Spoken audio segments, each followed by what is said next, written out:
Hi everyone, I wanted to give you a quick eyeliner tutorial today.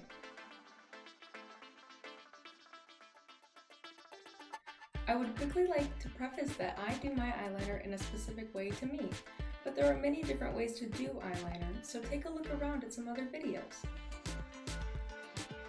My first step is going to be what kind of eyeliner.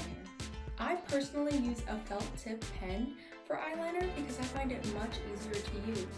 But if you're looking at liquid eyeliner or pencil eyeliner, those can also be suitable options, but I would recommend them for people with a little bit more experience.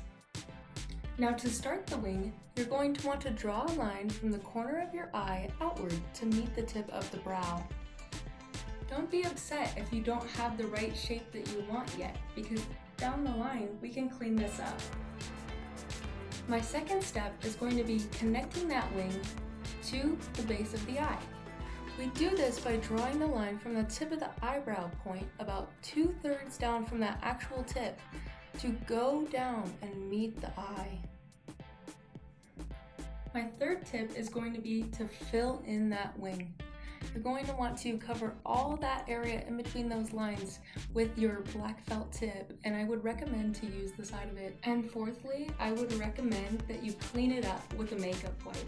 You can get such clean lines when you do this. Thank you for watching this tutorial. I really enjoyed showing you how I do my eyeliner. If you want any more tips, please ask in the comments below. I'd be happy to answer them.